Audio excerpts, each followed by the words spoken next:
Hi everyone. So this is the second video lecture for this week, and we are in the second one. We're going to do an essay review. So in the midterm exam, you'll be offered three essay questions, and you will be able to choose one of those questions and write an essay in response to it.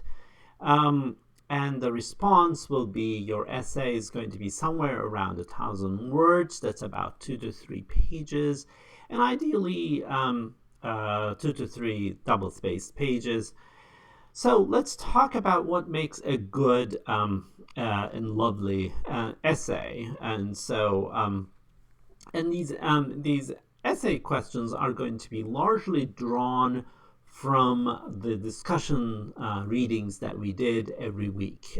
As you remember, for our Thursday discussions, every week we had some discussion readings, one article per week. And I'm going to focus the essay questions on those readings and the discussions that we had in the Zoom meetings. So, what makes a lovely essay? Right, the first issue is I'd like you to really pay attention to the specific question, the specific prompt that is being asked. So, I'd like you to sort of provide specific references to the readings that are covered. So the questions would be really specifically geared towards specific readings. So it's really good to base your arguments on the actual content of those readings rather than presenting your own opinion or experience. Just stay focused with the kind of really arguments and your critical reading, critical understanding of those readings. Another really important thing to do is that when you're presenting an argument is just to discuss relevant works of art or architecture in your discussion. So bring up some relevant examples to support your argument. And these arguments should really help your like evidence. It should help your essay, and it should help your reader to understand your argument. You should integrate them in your writing. Don't just mention their name, like don't do the name dropping and kind of really move on, but explain how they're contributing. Explain why this example is really important for you. A lovely essay is an articulate and engaging writing style that captivates the attention of your reader. So it should be free of grammatical or typological mistakes, run-on sentences, and so on. So it's really important to pay attention to those. The fourth thing is to make sure that there is a good structure to the essay with an introduction that serves as a guide for your reader. Just tell your reader what you're going to do in that essay, and then the main body kind of really unpacking a lot of the ideas and bringing examples and presents the evidence for the argument, and a conclusion that summarizes and kind of really this really flashy sort of climactic end at the end. And it's also always very good to give an inspiring title that captures the attention of your reader. So looking back, now I'm going to go back towards the sort of beginning of the semester and kind of bring you to the update to this last week. We started by talking about these kind of archaeological excavations, the beginning of archaeological excavations in the Middle East, particularly by colonial powers in the Ottoman lands, and how those excavations were kind of really formulated to collect artifacts and bring them to the Western imperial museums like the British Museum or the Louvre. So one of those excavations was Austin Henry Laird's excavations at the site of Nimrud, Kalhu, and how at the end, how those the artifacts that are collected, the stone monuments actually that are collected from that site, the Assyrian monuments are sent to the British Museum.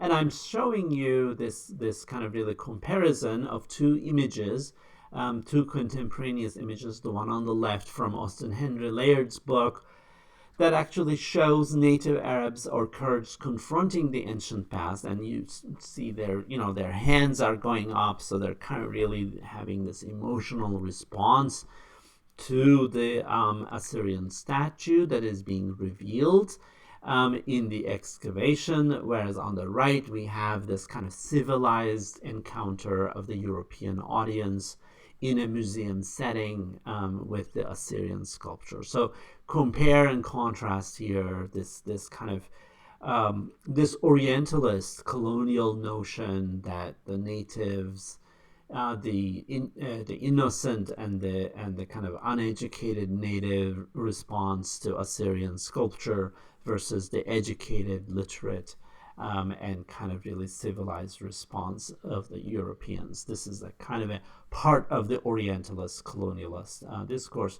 And if you remember, we read Zainab Bahrani's article, Conjuring Mesopotamia, where she says, in the simplest terms, if the earliest signs of civilization were unearthed in an Ottoman province inhabited primarily by Arabs and Kurds, how was this to be reconciled with the European notion of the progress of civilization as one organic whole, right?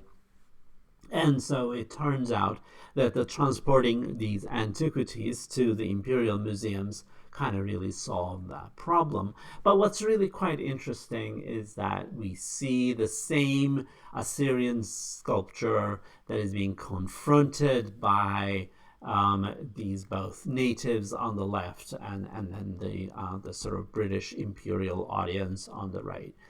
So that comparison is really quite important.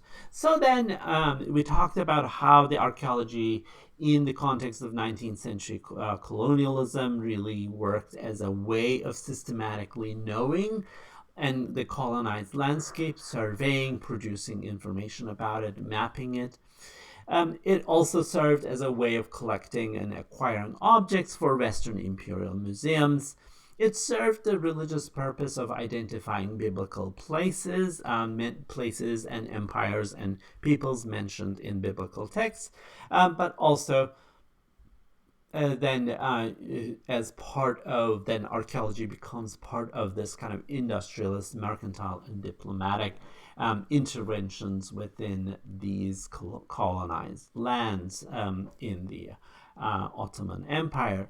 And by this way, actually, then in Mesopotamia, the history of Mesopotamia through these objects then is incorporated into this evolutionary global history as the ancestor of the West, right? The ancestor of Western civilization.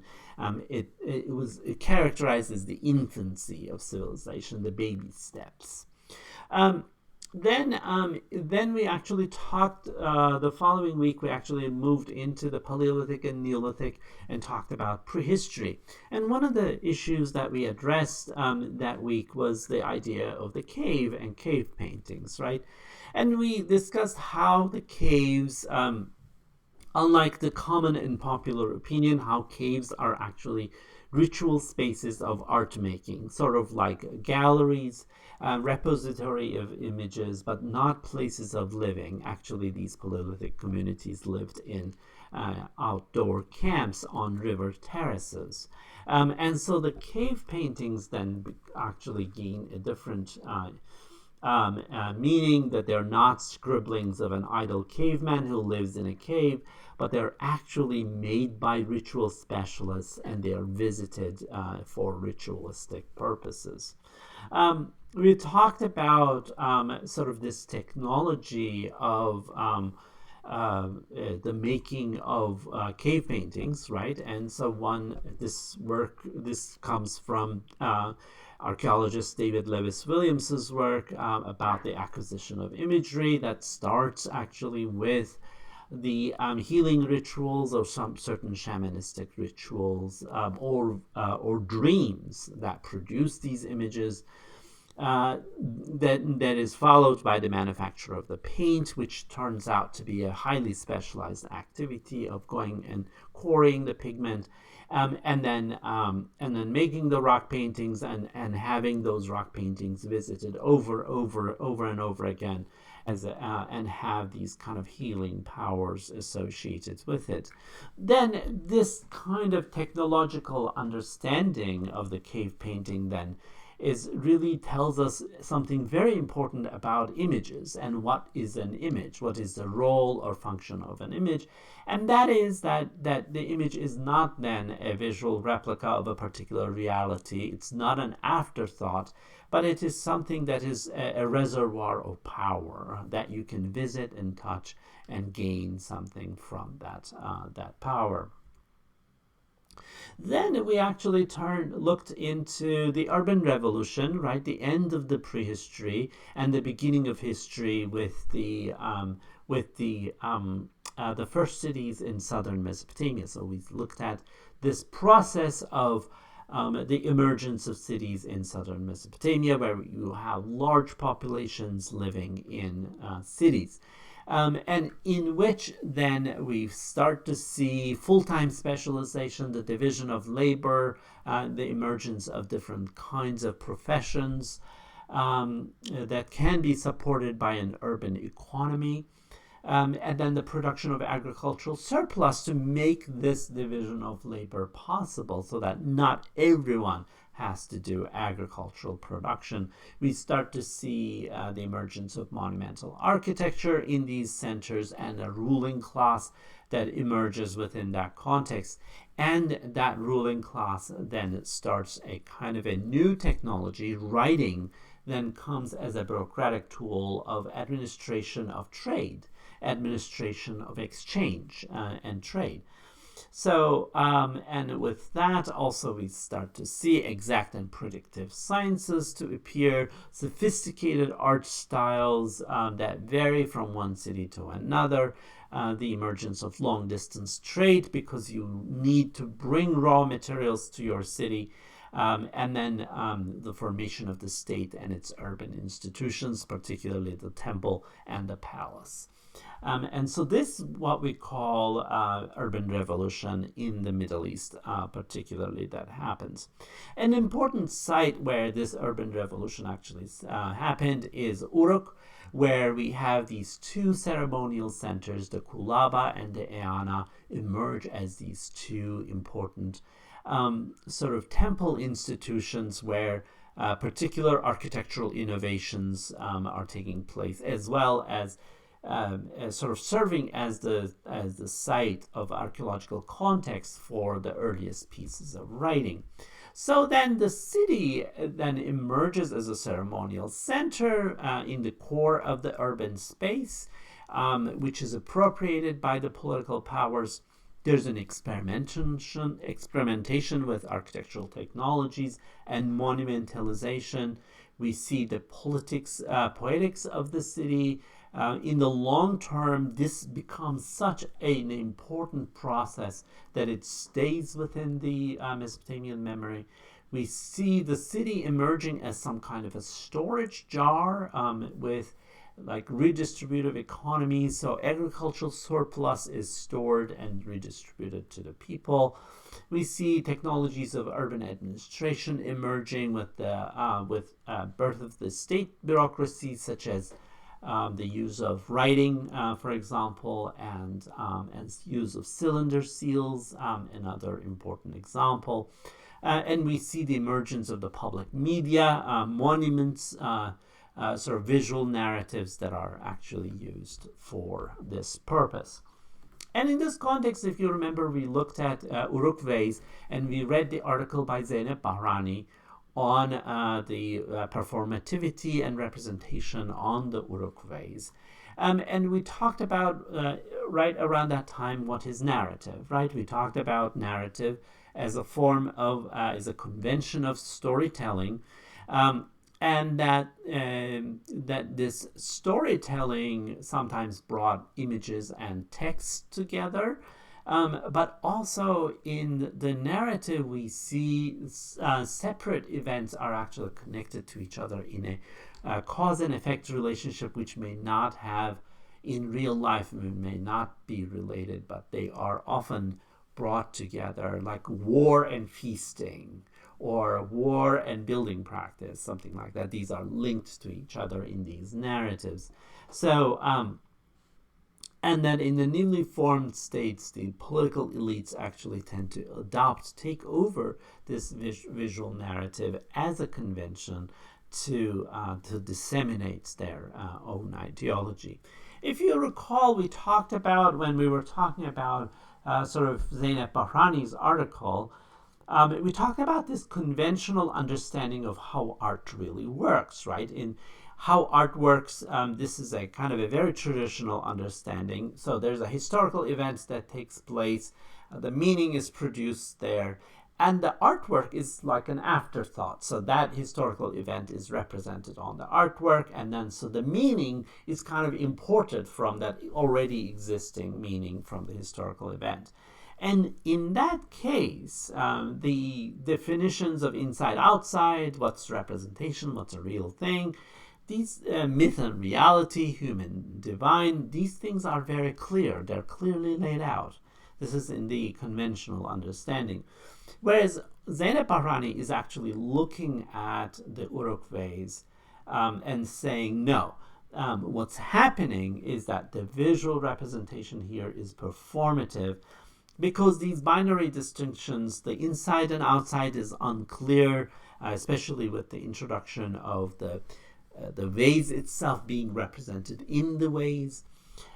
What is representation, what's real thing, is unclear. What's human and what's divine? Is that sort of goddess in the center on the top scene, is that a goddess or is that a priestess? You know, those things are kind of really left blurred and unclear. And so then the idea is that the image is not an afterthought, but it actually where meaning is produced, because the image itself is performative. And so this was the argument that Zeynep Bahrani had. And then the following week we actually turned to Royal Tombs of Ur, and we talked about Susan Pollock's article on the Royal Tombs of Ur. The main question that Susan Pollock really asked in her article, if you recall, is what is the politics of the human sacrifice, right?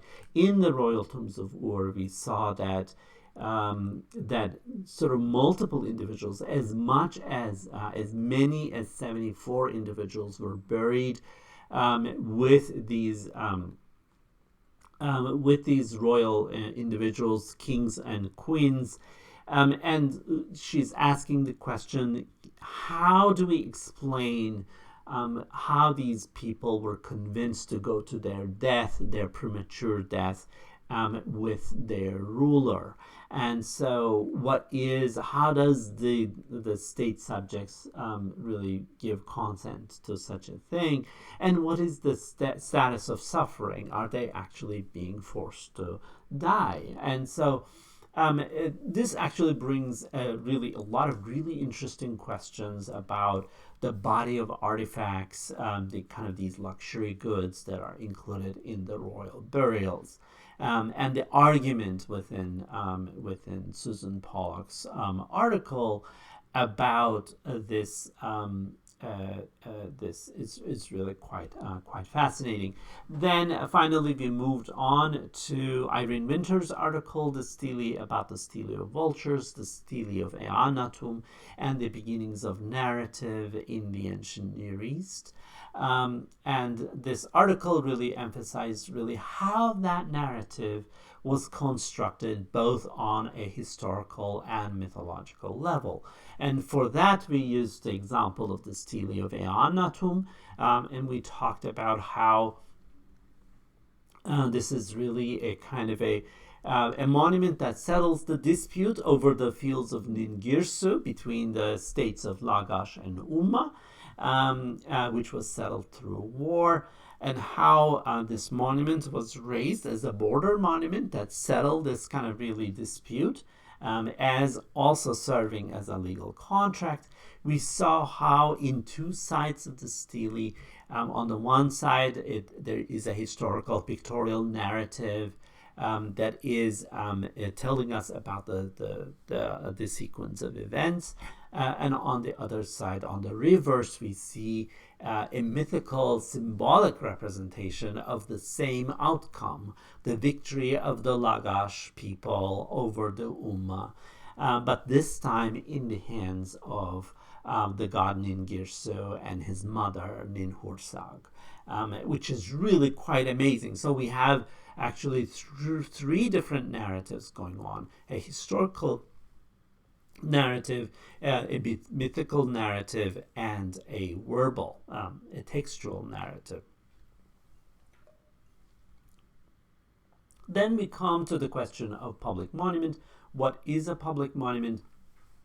And also today, when we think about the status of the public monument in today's political life, on the streets, what is wrong with the public monument, right? So in these examples, we talked about what is the new status of the public monument in the age of social movements, the Black Lives Matter, and what happens to particular monuments when the ideologies that produce them have fallen or have fallen from favor.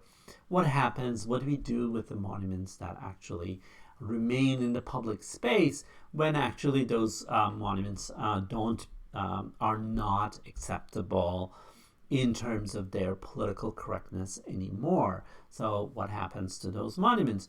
And so we're using Nelson and Olin's idea that the public monument actually embodies a desire to commemorate, to mark a place, to represent the past, to the present, and the future, to emphasize one narrative of the past at the expense of others, and simply to make the past past. And so in this light, actually, what does it mean to build a public monument? And today, can we actually maintain public monuments in this way?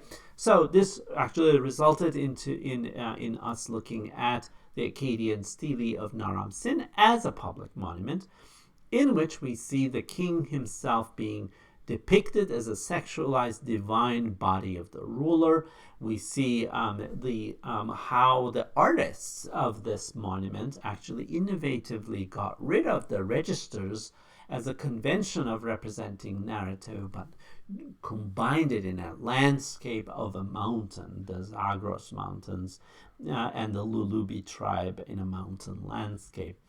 And the Steely's iconography, how it shares, we talked about how it shares their iconography with the rock monuments, the rock reliefs that we find precisely where this war was fought. And so on the Zagros Mountains. And then really this really interesting idea that the Steely was actually carried away about 1,000 years later. When the Akkadians are gone, that political ideology is gone, and it's carried over and taken over, reinscribed and taken over to Iran as some kind of a revenge, right? So something that's actually very similar to what's happening to Confederate monuments and other monuments of Lenin or monuments of Saddam Hussein and something like that.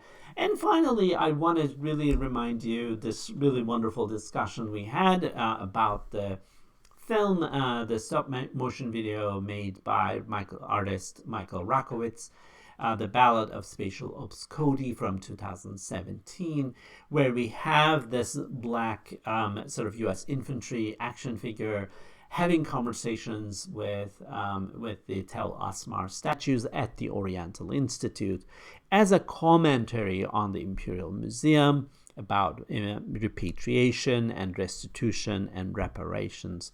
And what does it mean for this conversation to take, and how this action figure kind of really draws those ancient artifacts, these ancient statues, into contemporary politics. And this is very, very important. And what is the kind of really act of the artist here? What is Michael Rakowitz doing by actually having these objects speak to each other, which is really quite fascinating. So that kind of really completes my presentation of the general and overview of what we have covered so far this semester. And on Thursday, I will bring some sample questions and we will discuss those essay questions together. So thank you for listening.